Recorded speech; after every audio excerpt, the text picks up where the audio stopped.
Noite. Para quem está assistindo de noite, né? Porque se você estiver assistindo de manhã ou de tarde, bom dia, boa tarde.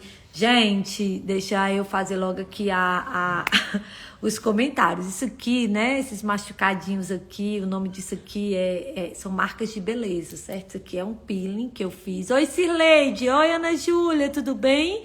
Isabel, seja bem-vinda. Gente, isso aqui é uma marquinha, né? É um peeling que eu fiz e o rosto ainda tá todo descascando. Então, o negócio hoje tá mais ou menos, mas a gente não perde o rebolado não, minha irmã. Não ia deixar de vir só porque eu tô descascando igual uma cobra, né? Não vou deixar de vir por causa disso, né? Gente, que bom estar com vocês mais uma vez. Hoje é outro conteúdo valendo com tudo. Hoje a gente vai falar de teoria de resposta ao item. Então, se vocês querem saber de teoria de resposta ao item, hoje é um dia que a gente vai tratar sobre isso. É algo bastante específico, muito específico, mas por mais que você diga assim, ah não, eu não sou professora do ensino médio, eu não preciso saber de teoria de resposta ao item, se engana. Precisa sim saber de teoria de resposta ao item, né? E hoje a gente tem o Robert, que é um dos nossos convidados. Robert está aí entrando e para que a gente dê início, né? Então, assim, antes eu vou começar. Oi, Robert! Oi, amor. Como estamos? Quanto tempo? Amor, eu tô com saudade. Tá já? Gente, ei, dá para perceber meu descascado por aí? Dá não, amor. Né, ninguém nem vê. Descoladinho. Gente, então vamos lá. Vamos lá, que é valendo. A ideia hoje é economizar o tempo de vocês e, dentro desse tempo de economia, falar o máximo possível sobre teoria de resposta ao item, tá? Então, para começar, eu acho que quando a gente está assim, não dá para eu apresentar muito, não dá para eu apresentar o que está na galeria, tá? Então, vamos lá. Primeiro, então eu vou falar aqui, eu vou falar algumas coisas sobre teoria de resposta ao item e depois eu encaminho os slides para vocês, né? Vamos falar, para começar, que a teoria de resposta ao item, ela é um modelo matemático. Ela é um modelo matemático para correção, para análise de dados das avaliações externas. Então, a teoria de resposta ao item é um modelo matemático que subsidia a análise de dados das avaliações externas, tá? Beleza. Quais são as avaliações que fazem uso da teoria de resposta ao item? O Enem, o ENAD, o SAEB, essas avaliações externas de um modo geral. Algumas aplicações de sistemas, os sistemas, quando eles aplicam aqueles simulados lá nas suas escolas, né? Ou quando vende um livro e esse livro aplica simulado. Esses simulados, eles também trazem as avaliações externas, né? Então, eles também trazem, de algum modo, a teoria de resposta ao item. Mais algum caso, Robert, em que a gente precisa aplicar a teoria de resposta ao item? Tem muitas aplicações fora da educação básica, né? Tem curso de medicina que fazem isso, tem muitas aplicações na área de saúde, né? Que o pessoal gosta muito. Muito. Quem sabe usar, normalmente gosta, né, de matemática, aquelas coisas de fórmulas e tal, aí usa em muita coisa. Muita Lembrando, pesquisa que usa. lembrando ainda que a teoria de resposta ao item, ela inicia, o estudo inicia lá no campo da psicometria, né? Começa por ali. Na verdade, quem dá origem a muitas dessas análises, né, estatísticas, que depois são trazidas para o campo da avaliação educacional, é a teoria é a psicologia, né, com a área de psicometria. Sim, Brasília era um ponto de referência importante com o laboratório do Pasquale, e os livros do Pasquale são bem assim didáticos, né, para quem quer estudar TRI, teoria da modelagem, né, toda a psicometria propriamente, ela tem como referência o Pasquale, que é aqui da UNB, né? Mas o que que tem de interessante? É assim, que é importante a gente tocar. A teoria de resposta ao item, ela é como, por exemplo, ela possibilita uma mensuração, tá? E é como se eu pensasse, pensem aí comigo, como um termômetro. Vamos pensar num termômetro. Eu tenho um termômetro e esse termômetro ele serve para medir se o aluno está com febre, né? Então, eu meço ali a temperatura do meu aluno. A teoria de resposta ao item, esse modelo, né, um modelo matemático, em que ele vai identificar, por exemplo, como é que está a proficiência do aluno, como é que a gente consegue calcular essa nota de proficiência desse aluno, tá? E é um modelo matemático. Qual é a grande inovação? Qual é o boom da TRI? Tudo tá ali na década de 60, sabe, gente? A década de 60 é a década da avaliação educacional. Um boom de coisas acontecem na década de 60. Um outro boom tá para acontecer agora, depois dessa recessão que a gente está vivenciando. Mas, enfim, o que que tem, assim, qual é a principal diferença? A gente conhece, vocês que são professores, vocês conhecem muito o que a gente chama de teoria clássica dos testes. Anota aí, TCT. O que é a teoria clássica dos testes? É a teoria do acerto-erro. Teoria do acerto-erro. Então, lá a gente verifica mais ou menos quantos itens o aluno acerta em detrimento de quantos ele erra. É mais ou menos como as provas que a gente faz na sala de aula. Vamos supor que eu tenho uma prova, que essa prova tem 10 itens, cada item vale um ponto, cada questão vale um ponto. E aí eu vou fazendo a correção dessas questões, e se o aluno acertou 7 questões, ele vai ter 7 de 10. Se o aluno acertou 8 questões, ele vai ter 8 de 10. Quanto mais questões o aluno acerta, maior é a sua nota. Isso é o que está lá na teoria clássica dos testes, né? De um modo geral, a proporção de acerto, ela direciona exatamente a nota. Há uma correlação, assim, direta entre isso. Mesmo quando a gente usa os scores. Até porque, o que são os scores? Os scores, gente, são mini pontuações que a gente vai dando ali em cada uma das questões. Já, por exemplo, quando a gente pensa na teoria de resposta ao item, também é um modelo matemático.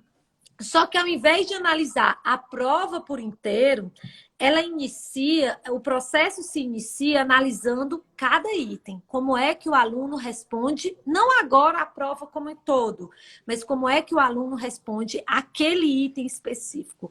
Como é que o aluno onde é que o aluno consegue acertar aquele item, o que ele consegue fazer.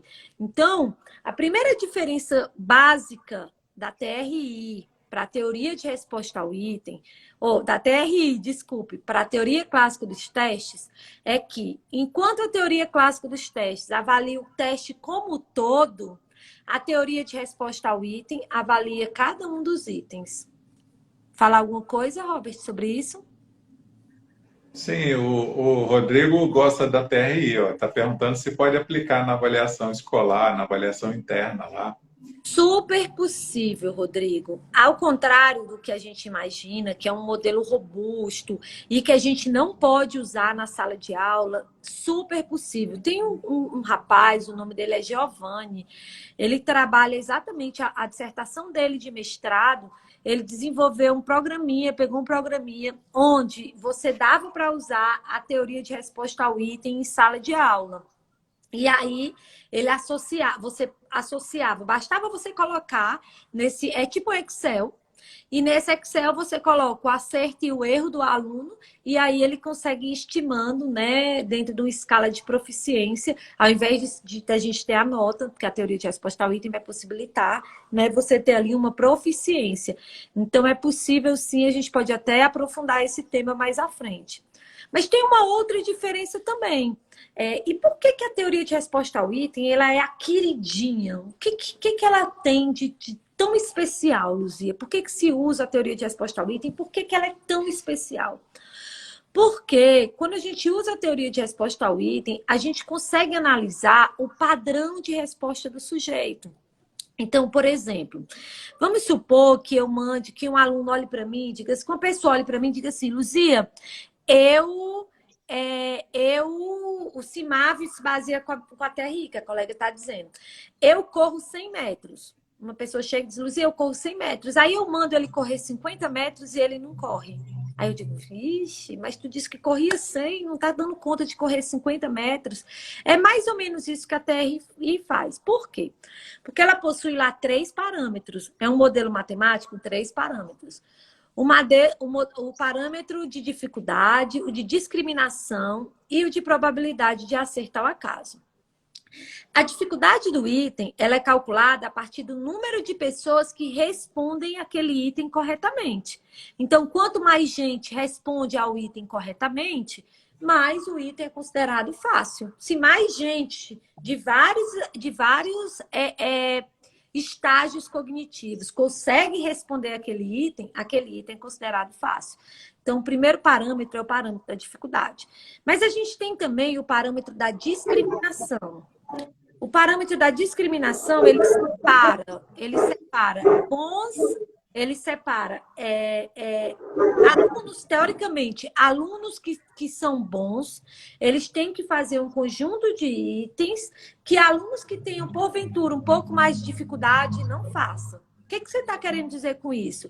Eu estou querendo dizer que um bom item é aquele item que consegue separar o aluno que sabe do aluno que não sabe aquela questão. E muita gente confunde dizendo assim, Luzia, é só o item ser bem difícil. Se o item for bem difícil, a gente consegue discriminar bem. E não necessariamente. Isso não é verdade necessariamente. Por exemplo, eu posso ter uma questão de química, onde eu peço, sei lá, a nomenclatura de um determinado agrotóxico bem complexa, e um aluno acerta esse item, não porque ele sabia tudo de química orgânica, mas ele acerta esse item porque, por exemplo, ele lida com esse agrotóxico lá na plantação do pai dele. Então, se o aluno acerta o item, não porque domina a habilidade, mas por algum outro problema do item, a gente diz que esse item não discrimina bem. Ou seja, ele não separa quem sabe de quem não sabe. E um bom item, uma boa questão, ela tem que separar o aluno que domina a habilidade do aluno que não domina a habilidade. Isso tá claro aí? Consegue falar sobre isso, Robert? Sim. Amor, tu tá muito bonita hoje, tá? Ah! Ei, gente, é uma longa história aqui. Deixa eu contar uma coisa para você. É uma longa história aqui, gente. Mas o fato. O Robert está aqui, deixa eu contar. O Instagram tá dando uns selos, deixa eu contar a verdade. O Instagram tá dando uns selos. E aí, se hoje eu fizesse uma live com 30 minutos com alguém, aí o Instagram me dava um valor lá, uma quantia em dólar. Aí eu, não vou perder esse dólar. Então, o Robert está aqui só para a gente ganhar o selo do Instagram. Isso quer dizer que ela não faz questão que eu fale, ok? Posso ficar calado aqui, que tá ótimo. Tá Para ela ótimo, tá ótimo. gente, tá ótimo. Eu quero só ganhar o selo do Instagram, gente. Rapaz, ela vai perder o selo do Instagram. Pensem comigo, gente. Vocês perderiam no meu lugar? Mas, amor, deixa eu falar só uma coisinha. Diga, pode Deixa. falar. É que assim, a TRI, a gente vai calibrando os itens, conhecendo os itens, né? Pelo acerto ou erro dos alunos. Tem alunos de baixo desempenho, tem alunos de médio desempenho e tem alunos de alto desempenho, certo? Esse pessoal vai dizer se o item é bom ou não. Então, por que a gente insiste nas técnicas? Que vocês vão lá e botam lá um distrator sem paralelismo. Aí bota 2 distratores diferentes. Aí bota o gabarito maior. Né? Aí bota um sem fora da sequência. Porque aí você bota uma ordem alfabética e bota um fora do lugar lá. Por quê? Porque aí, gente, você vai mexer diretamente no terceiro parâmetro, que eu deixei para falar depois, que é o parâmetro de probabilidade de acerto ao acaso, parâmetro C. O que que acontece com esse parâmetro, né? O que que acontece com esse parâmetro? Ele identifica a probabilidade do aluno acertar um item por acaso. E como é que ele faz isso, Luzia? Como é que faz isso? Tem uma bola de cristal? Não, não tem uma bola de cristal. Mas como é que a gente faz isso? Da seguinte forma.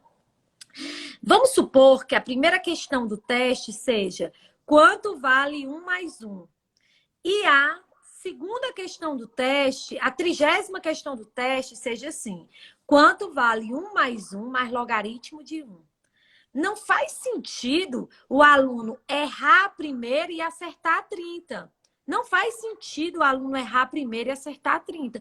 O que faz sentido é o aluno acertar primeiro e, porventura, errar 30. Porque a 30 ela envolve tudo que a primeira questão tinha, mais algum aspecto. Então, gente... A não ser que o item tenha um problema. Não, peraí, eu vou chegar aí. Aí, então, gente, então, vamos lá. Se o aluno, eu coloquei o item, quanto vale 1 mais 1? Quanto vale 1 mais 1? A questão 1, a 30, quanto vale 1 mais 1 mais logaritmo de 1? O que é esperado é que o aluno acerte a primeira, por exemplo, e erre a 30. Ou acerte a primeira e a 30. Mas não que ele acerte a 30 e erre a primeira. Quando isso acontece, a gente começa a perceber... O que que o programa entende? Ele entende que o aluno acertou o item por acaso. E o que é esse acertar por acaso? É ampliar o parâmetro C. Ou seja, eu amplio a probabilidade do aluno ter acertado o item por acaso. E toda vida que esse parâmetro C sobe, o que que acontece com a proficiência do aluno? Desce. Por quê? Porque eu entendo, o programa entende que ele acertou o item por acaso. Então, e aí eu vou dar alguns exemplos, antes de eu chegar no problema do item defeituoso, que o Robert falou. Antes de eu chegar no item defeituoso, eu vou falar de alguns problemas. Vamos lá, o que que acontece? Vamos supor que eu passe 5 questões na minha sala de aula. Uma questão muito fácil para o aluno fazer, uma questão fácil, uma média, uma difícil e outra muito difícil. Aí vamos supor que o aluno A, ele fez a fácil, a muito fácil, desculpa, e a fácil. Ele fez a muito fácil e a fácil. Agora, vamos supor que o aluno B, ele fez a questão muito fácil e a muito difícil. Se você estiver trabalhando com a teoria clássica dos testes, que é a que a gente usa, os dois alunos teriam a mesma nota, que é 2 de 5. O aluno acertou 2 de 5. Beleza. Quando você tem a teoria de resposta ao item, o que que ela vai entender? Ela vai entender que o aluno que acerta a fácil, a muito fácil e a fácil, ele é mais coerente do que aquele aluno que acerta muito fácil e acerta muito difícil. Então, o programa entende que é bem provável que o aluno ele tenha chutado essa questão muito difícil. E aí, o que que acontece? Esse aluno que foi mais coerente, o que que acontece com ele? Ele acaba tendo uma proficiência, uma nota, né? Maior do que o aluno que foi menos coerente. Então, a teoria de resposta ao item, o que ela faz é conseguir identificar não apenas se o aluno erra ou se o aluno acerta, mas como o aluno acerta. Ou seja, o quão coerente esse aluno é. Aí o Maurício acabou de falar... o Maurício, o Maurício acabou de falar, gente. Vou já contar esse segredo, Silvânia. O Maurício acabou de falar que isso é muito usado no Enem, mas não é só no Enem, é no Enem também. Deixa eu dizer uma coisa para vocês: o SPAES, o SAEB, o CIMAV, todos esses exames fazem uso da teoria de resposta ao item. E ela pode sim ser usada em sala de aula. A Aline perguntou o seguinte: no caso desse programa, como fica a questão da necessidade dos itens serem pré-testados? Boa, Aline, arrasou. Arrasou. Arrasou com a pergunta. Porque qual é o grande problema da teoria de resposta ao item? É exatamente a necessidade da pré-testagem. E por que que tem que ser pré-testado? Por conta da gente ter que estimar a dificuldade. O parâmetro que a gente precisa no pré-teste é o da dificuldade. Esse é um dos grandes problemas. Eu lembro da época que... Eu vou falar sobre aquilo que você falou depois, viu, Robert? Mas eu lembro do item defeituoso. Eu guardei aqui, porque eu vou falar disso depois de eu explicar os parâmetros. Eu lembro da época Tá, mas que se você quiser houve falar outra coisa. eu lembro da época que houve aquele problema no Enem. O Robert estava até no Enem. Naquela época, né, que Malvina era presidente do Enem, e na época que houve aquele no Colégio do Ceará, inclusive no Colégio Cristo, estou falando o nome da escola porque todo mundo sabe da história. E eu lembro que a Malvina, que 14 itens da prova foram parar no simulado um dia antes do Cristo, da escola, né? E aí, eu lembro da Malvina dando a entrevista e tal, e dizendo assim, gente, não houve vazamento do Enem. E eu ficava me perguntando, meu Deus do céu, como assim não houve vazamento? Se a gente tinha 14 itens na nossa prova aqui, 14 itens. Mas, na verdade, o que houve foi porque houve a aplicação do pré-teste, então o pré-teste foi aplicado, e com a aplicação do pré-teste, com essa aplicação do pré-teste, o professor viu lá as questões e essas questões foram usadas na prova. E aí ele usou essas questões, né? Então, assim, é tanto que o colégio não foi processado e tal, né? Sobrou tudo para o professor que pegou as questões. Mas, enfim, então, esse é o grande problema da teoria de resposta ao item para muitos pesquisadores, a necessidade da pré-testagem. No entanto, e aí eu vou te dizer, Aline, qual foi a solução que esse pesquisador deu. A solução que ele deu foi usar a taxonomia de Bloom. Pegar os aspectos, pegar aquela relação lá dos eixos cognitivos, amor, que chama, como é o nome, como é o termo na taxonomia? Operações cognitivas. Pegar as operações cognitivas lá e trabalhar com as operações cognitivas. E aí o professor fazer essa ideia do que seria médio, fácil, difícil. Porque você tem que preencher na tabela se o item é médio, fácil ou difícil. Então, você não precisaria pré-testar. Entenderam aí a dica? Eu vou passar esse programa para vocês. Eu vou passar, vou deixar aqui. Vai ser uma das coisas que eu vou fazer agora. Só para avisar que teve 2 patrocinadores nessa live que colaboraram com o Produselo, a Ana Luz e a Thalita Andrade. Menina, teve 2. Não é para vocês comprarem o selo, não, gente, ainda. É porque eu tenho que colocar aqui para o Instagram poder pagar, rapaz. Oh, muito obrigada, rapaz. Sim, aí... pois é, entendeu? Foi uma confusão mesmo, ainda era muito novidade. Exatamente, Aline. Então, Aline, é assim, então tem a solução, tá? Aí, ó, deixa eu dizer aqui, deixa eu falar aqui. Pronto, então eu falei que a TRI tem esses 3 parâmetros. E o grande diferencial da TRI é que ela possibilita a gente analisar não apenas o resultado do aluno, mas como é o padrão de respostas desse aluno. É tanto, gente, que olha que coisa massa. O aluno não precisa fazer a mesma prova para que eu consiga estimar a proficiência dele. Como assim, Luzia? No Ceará, por exemplo, Robert, a gente trabalha no Alfa. Só no 2º ano a gente trabalha com 12 modelos de caderno. Então, isso quer dizer que os itens que eu faço, por exemplo, se eu tivesse lá no 2º ano, são diferentes dos itens que o Robert faz. Então, eu nem preciso responder aos mesmos itens que o Robert responde. Mas há como eu comparar os sujeitos, mesmo sem responder ao mesmo item. Então, assim, eu consigo comparar por conta dos parâmetros que a TRI trabalha. Isso é muito bom. Isso é muito bom, porque eu amplio consideravelmente o número de itens avaliados no teste. O SAEB também usa isso, né? Blocos incompletos balanceados, né? Usa, não usa? Fala aí, o povo não saber que tu tá aí só para eu ganhar o selo. Amor, vamos fazer uns blocos incompleto balanceado depois? Tá. Aí, o que que acontece agora que o Robert falou, né? Sobre quando a gente tem um item defeituoso. Isso é muito importante que vocês saibam. Vamos supor, gente, para temática simples aqui, vamos fazer a conta comigo. Vamos supor que eu tenho um item e que esse item tem 4 opções de resposta. Qual a chance, o mínimo de probabilidade, vamos gastar todinho agora. Qual é a chance, Drake? Vamos ver se o Drake acertar.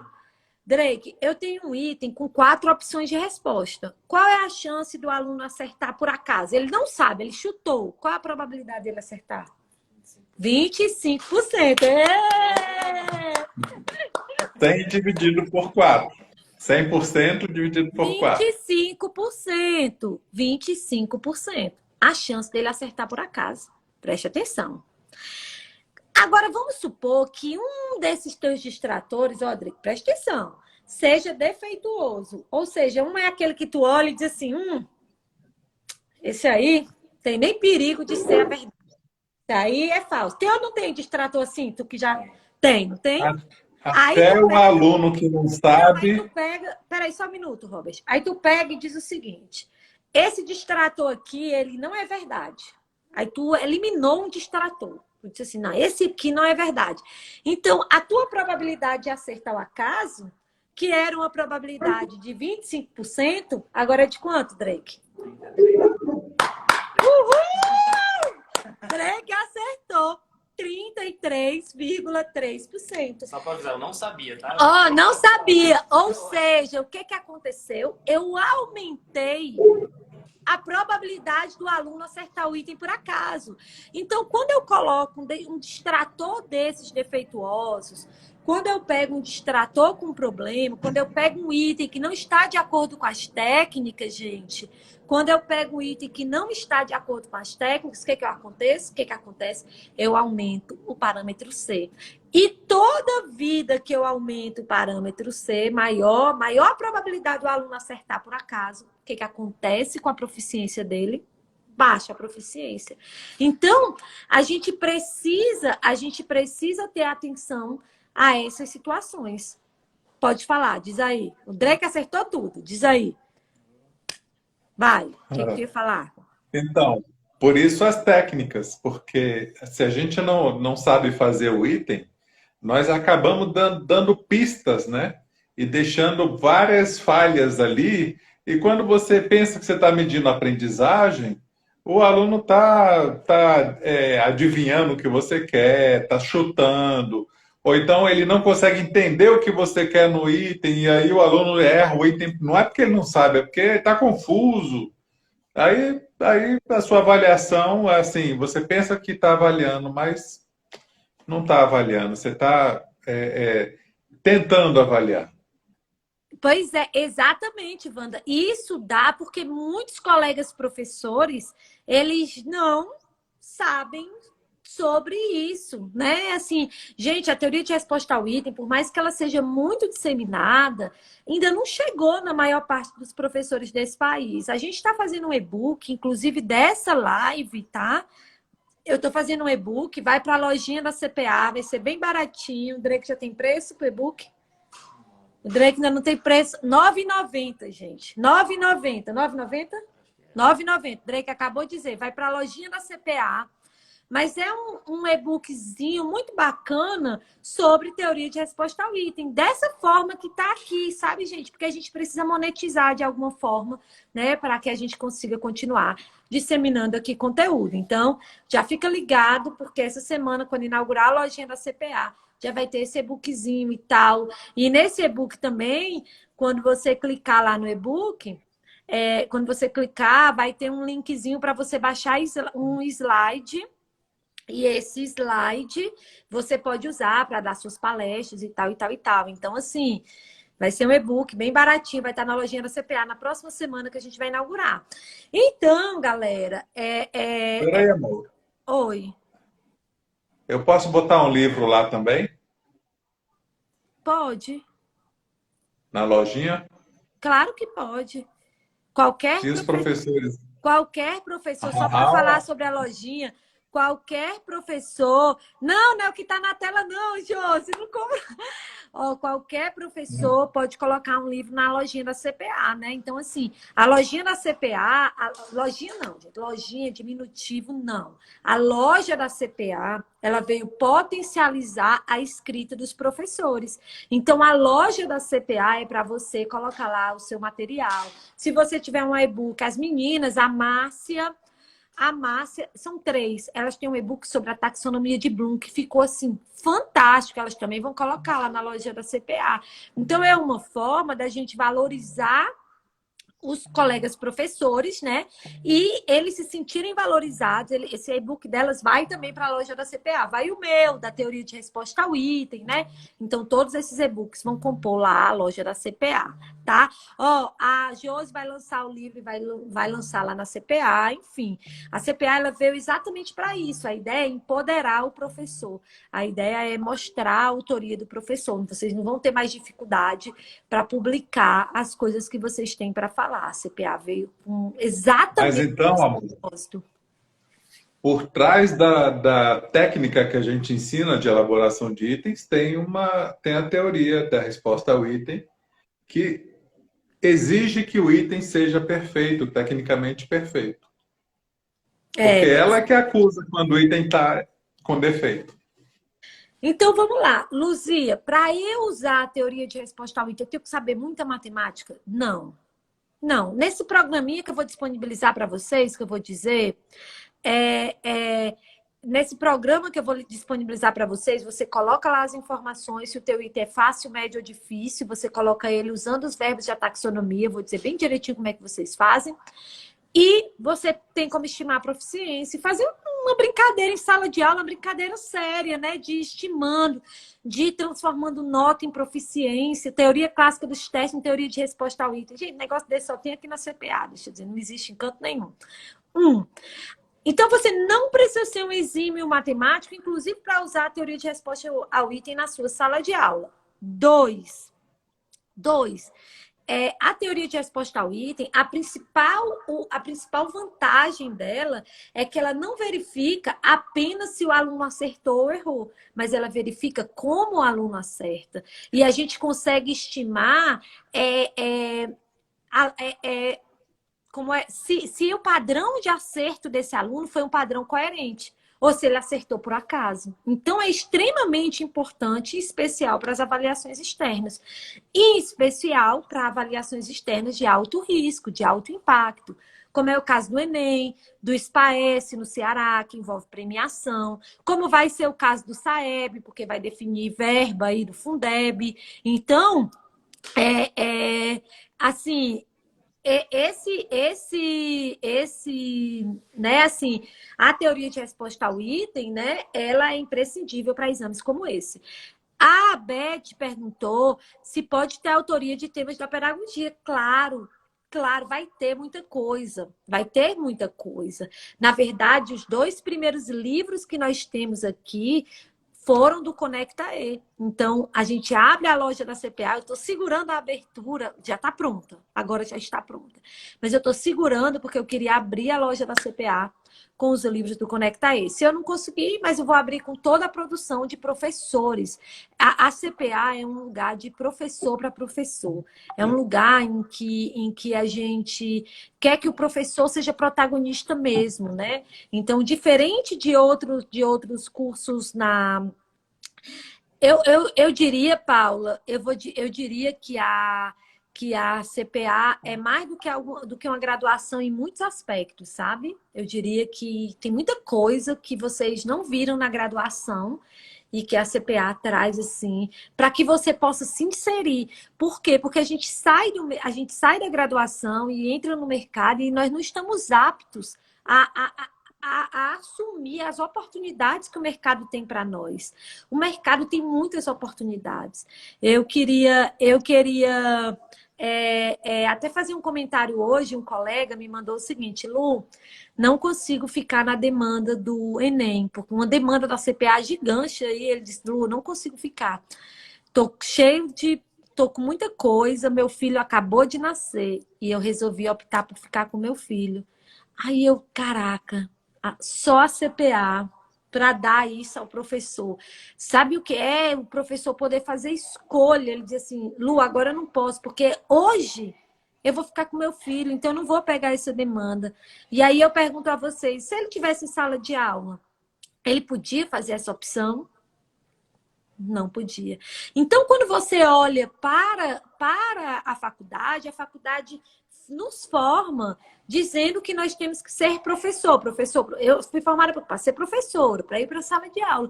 E a CPA, ela olha para vocês e diz assim, Luzia, e olha para você e diz assim, você pode ter outras opções na carreira. Essa é a grande vantagem da CPA. E aí ele me mandou a foto do filho dele. Eu disse, tu deixa eu postar? Tu me autoriza a postar?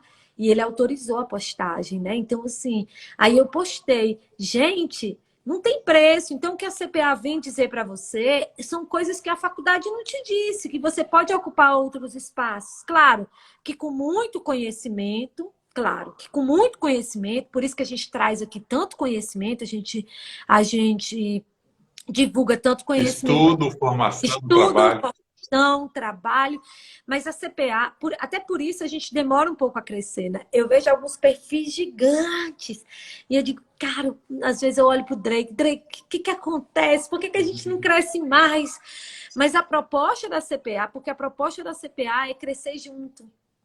E como a nossa proposta é crescer junto, a gente tem que ir arrastando meio mundo de gente. E é mais devagar. Como é que uma tropa, né? Eu tô lendo Sapiens, né? Só para falar de outra coisa aqui interessante. Eu tô lendo Sapiens. E aí há algumas tribos, a tribos dos axés. Estava lendo ontem sobre isso lá. Que eles, quando a mulher vai ficando velha e vai tendo dificuldade de locomoção, alguém chega por trás e mata a mulher com um martelo, né? Mata, para ela poder não atrapalhar a locomoção da tribo, né? Então, assim, quando nós somos muitos, a nossa locomoção ela é mais lenta e a gente vai ficando com muitos. Então, eu não consigo fazer lançamento todo mês. Vocês acham que eu não queria fazer lançamento todo mês? Né? Eu queria fazer lançamento todo mês, toda semana, mas eu não consigo, porque eu preciso cuidar de quem entrou, né? E cuidar de quem entrou é parar a tribo. É dizer, peraí, vamos cuidar. Vamos Mais uma cuidar. apoiadora de Silas aqui, Maria de Lourdes. Ai, mais uma. Obrigada, Maria de Lourdes. Então, assim, cuidar de quem entrou significa parar a tribo, né? Então, assim, e toda vida que eu paro a tribo, a gente vai mais devagar. A gente vai mais devagar. Então, mas a CPA é esse espaço em que todas as pessoas, né, tem vez. Uma vez eu vi uma influência aqui da mesma área que eu, assim, tenho uma admiração muito grande por ela, e ela dizia o seguinte, ó. Ela dizia assim, gente, vocês acham que eu já contratei vários professores, várias pessoas para trabalhar comigo? Não. Eu vivo aqui, eu e meu marido trabalhamos pra caramba. E eu achei aquilo, eu digo, caraca, quando eu comecei a ganhar qualquer dinheiro, a primeira coisa que eu fiz na CPA foi contratar 6 coordenadores. Por quê? Porque é isso. É isso. Por que eu tenho que ganhar sozinha? Por quê? Por quê? Entendeu? Quando chega ali no dia 10, o meu maior orgulho é pagar as coordenações, é pegar o dinheiro. O Drake viu hoje, o Drake, eu gosto de conta vazia e todo mundo com dinheiro no bolso. É assim que eu gosto de conta. Bora pagar, pagar, pagar. Então, assim, a CPA, ela até por isso demora mais um pouco, né? A gente tem muito esse primor pela qualidade, tá? É só pra gente falar. Não é um curso que vende e depois... Não, não é. Definitivamente não é, né? Não é um curso que a gente... Então, gente, só assim para eu recapitular aqui e já ir assim para os encerramentos, rapidinho, para quem entrou, a gente está falando de teoria de resposta ao item. Falamos as vantagens de usar a teoria de resposta ao item. Falamos que você pode usar a teoria de resposta ao item lá na sua sala de aula, né? Assim, que é possível usar para você ficar ali brincando entre comparar a nota que você deu pela teoria clássica dos testes e uma proficiência, estimar uma proficiência. Falamos que a grande vantagem da teoria de resposta ao item é perceber o padrão de resposta dos alunos. Por isso, por exemplo, Quando um aluno acerta mais questões, não necessariamente no Enem ou nos exames que usam a teoria de resposta ao itens, ele tem maior nota, né? Então, na verdade, depende mais do padrão de respostas dele do que da quantidade de questões que ele acertou. Então, isso é muito interessante, isso deu muita confusão, né? O INEP todo ano o Enem sofria. Lá no Ceará tem um desembargador, que a gente fala que é o desembargador contra o Enem. Todo ano o pessoal entra com recurso, principalmente o pessoal dos cursos de medicina. Mas, na verdade, a teoria de resposta ao item, ela segura, né, todas as análises de dados dessas avaliações de alto risco, né? Então, assim,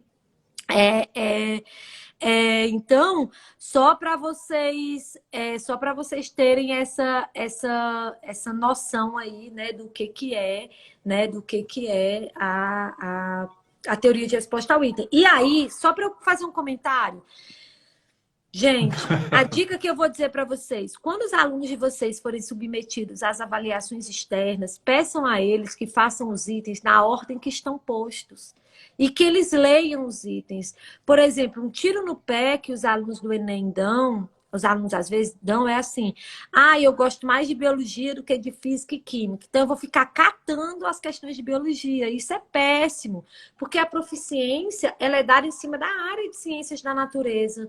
Então, se você ficar catando as questões, você pode pular uma questão fácil lá da química ou da física que esteja relacionada com essa questão da biologia e o programa entender, por exemplo, que você acertou por acaso. Então, ler os itens, fazer os itens na ordem que está posto é uma dica imprescindível para os alunos de vocês. Não sair catando questões. Sabia não? Mas faz sentido agora? Sempre me recomendaram Pois é, procurando mais fácil. o Drake disse, olha, sempre me recomendaram, tipo assim, você gosta de biologia? Procura as questões de biologia. Não, não faz isso. A prova tá lá, faz a leitura. Você faz a leitura da primeira. Opa, não sei, passo para a segunda, não tem problema não. Opa, sei, faço. Passa para a terceira, não sei, passa. Quarta. Gente, ler todas as questões do teste é imprescindível para você ampliar sua proficiência, mesmo que você não faça. Mesmo que você não faça. Então, assim, essa dica, gente, é uma dica de ouro, porque muito professor ainda comete esse problema. Eu gosto mais de história, meu filho. Mãe, eu gosto mais de história que de geografia. Eu tenho dificuldade em geografia. Aí ficava catando questão de história. Não, Gui, não pode ficar catando questão de história. Tem que fazer na ordem que tá lá, tá? Pode falar. Pode? Amor, o pessoal está fazendo a resolução da prova do Enem. Por isso que é importante fazer a resolução e olhar as questões, olhando a técnica. Algumas questões do Enem ainda têm defeitos, hein? Mas elas foram pré-testadas, então elas estão lá porque a psicometria não acusou o defeito. Então, assim, quando vocês fizerem a resolução do Enem, justificar as respostas, né, e buscar uma razão para o aluno ter errado, assinalado aquela alternativa lá, aquele distrator. Isso é a lógica da TRI ali no item. Muito legal vocês fazerem isso. E no item da criativa também. A gente está com várias demandas aqui na CPA, muita coisa para acontecer. Por isso que eu vou encerrando a live de hoje. Vou já encerrar, porque eu acho que vocês estão com muito trabalho aí, né? Eu estou sentindo que vocês estão com muito trabalho. Silvânia, mulher, aqui a gente brinca direto, né? É uma graça só, gente. É uma alegria só, sabe? Assim, eu sou muito feliz em fazer parte, né, desse grupo. Cada dia eu vejo as coisas acontecerem de uma melhor forma aqui, né? Não, vocês acham os defeitos em todos os itens. Diz, Robert, pode falar. Tu vai ganhar $150 do Instagram, tu vai dividir comigo? Não.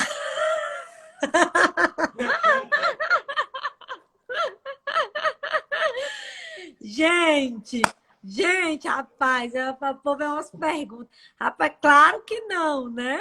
Ó, passei a tarde toda analisando as possibilidades. Josi, obrigada. Josi, tu descobriu, mulher, as coisas... E os professores desse país? Gente, a gente não sabe sobre isso. Por exemplo, os professores continuam dizendo para você ficar pulando questão, feito doido, procurando questão. Procurar questão, pior coisa que existe. Procurar questão, pior coisa que existe. Então, assim, gente, tá errado. Tá errado isso, né? E assim, e por que que a gente faz isso? Porque a gente não sabe. Nossa formação não nos deu esse conhecimento, né? Então, assim, rapaz, tudo isso. Tu acredita, Letícia, mulher? Por isso que o Robert está aqui. Dividir a tela. Vai dividir a tela já, rapaz. Não é a dividir, foi a tela. Olha, a Beth já está elaborando itens na CPA. Que bom, Beth. Meninos, meninas, muito obrigada. Nós nos encontramos na sexta-feira, para quem está participando. Sexta-feira a gente inaugurou o quadro Punk. Foi top, não foi? Quem não participou? Sexta é lá no YouTube. A gente está no YouTube, né? Porque exige muita atenção. E eu aguardo vocês. E eu agora. Vai ser. Vai desmentir todo mundo. Tem outras coisas também. Tem várias coisas quando a gente vai para isso, Ana. Né? O Robert tá ganhando coração na live só porque... Robert, tá ganhando coração só porque tá... Amor, quer falar mais alguma coisa? Eu procurei coraçãozinho aqui para mandar para tu, mas não achei. Não tem, só quando tu tá assistindo. Gente, beijo grande. A gente se encontra na sexta-feira. Print da tela, vamos lá? Marca a gente, continua divulgando a gente para os colegas professores, gente. Que um dia eles vêm para esse bonde, sabe? É um bonde, eles vêm, podem ter certeza que eles vêm. E é legal também, principalmente, quem tá na CPA, mostrar o que tá fazendo. O Drake tá pedindo para quem tá na CPA mostrar o que está fazendo, o que está elaborando o item, porque a gente pensa que a gente não é visto, mas as pessoas estão vendo a gente, sabe? Então, mostrar que está fazendo, que está elaborando itens, que está fazendo um trabalho ali, fazer isso é muito importante. Eu sempre reposto aqui, porque as pessoas veem vocês e aí com isso elas vão chegando aqui. Chegar aqui é importante, é importante. Lu, é importante para ti? Sim, é importante para mim, para o meu trabalho crescer, para dar tudo certo, para eu ganhar dinheiro. Verdade, mas é importante também para esse teu colega professor que está tão desacreditado. Basta você lembrar de como é que você estava lá, né? O quão desacreditado você já esteve, né? E aí você lembrar, caraca, então já consegui, já estou me colocando, as coisas estão dando certo, né? E a gente está conseguindo. Então, assim, a gente precisa dar uma chance a esse professor, porque ele está lá, né? Assim, não acreditando mais, só esperando o dia de se aposentar. E a gente precisa, né, ajudá-lo nesse processo também, tá? Então, beijo grande.